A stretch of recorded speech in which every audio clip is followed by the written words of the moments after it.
Okay, let's look at how to write the equation of an ellipse in this nice standard form that we've gotten used to.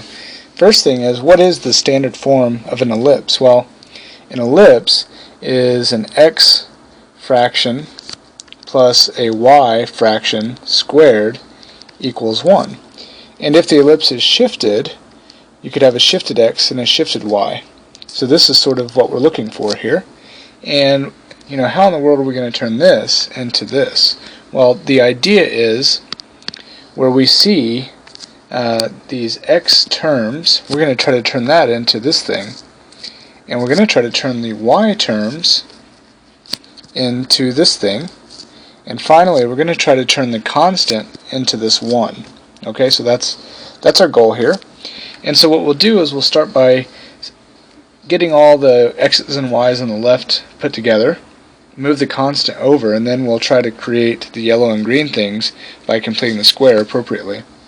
So we have 5x squared plus 30x plus 12y squared minus 96y equals negative 117. And then I want to turn these into the perfect squares in the standard form over here on the right. The way to do that, since each of these has a 1x and a 1y, I need this 5 and this 12 in front of the y and x squareds to be 1. So what I'll do is I'll factor those out of the x and y terms respectively. So I'll pull the 5 out of the x terms. I'll pull the 12 out of the y terms. And now what we'll do is we'll make these binomials into perfect square trinomials so that they'll factor like the guys we want on the right.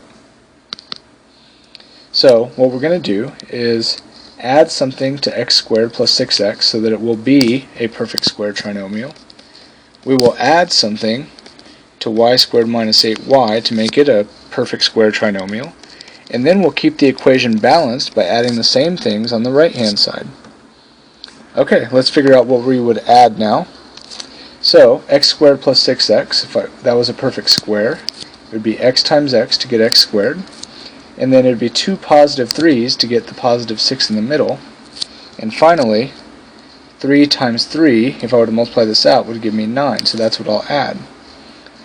Now, I added 9 here, but this 9 is multiplied by this 5 that's outside here. So I really added 45 on the left side, which means I need to add 45 on the right side. Similarly, y squared minus 8y, if that's going to be a perfect square, I would need y and y to get y squared, and I would need 2 negative 4's to give me negative 8. And negative 4 times negative 4 is positive 16, so that's what I'll add here. To balance it, this 16 is actually multiplied by 12. So I've really added 192 to the left side, so I need to really add 192 to the right side as well. Finally, I have 5, and I will factor my x squared plus 6x plus 9 so that it looks like what we had up here, and that factors as x plus 3 squared. Plus 12, I will factor my y squared minus 8y plus 16 as y minus 4 squared. And on the right side, we get, if we add all that together, we get 120. So now, let's look at how close we are to what we need up here.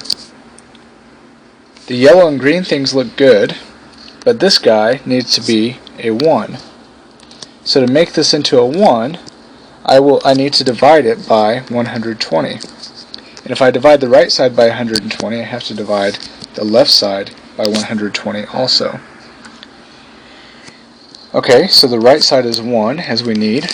And the left side, dividing both of these by 120 is the same thing as dividing each of them by 120.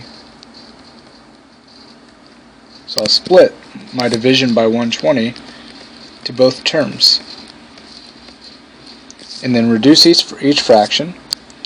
5 cancels with 120, leaving a 24 on the bottom, and 12 cancels with 120, leaving a 10 on the bottom. So my standard form is x plus 3 squared over 24 plus y minus 4 squared over 10 equals 1. So there's our equation of an ellipse in standard form.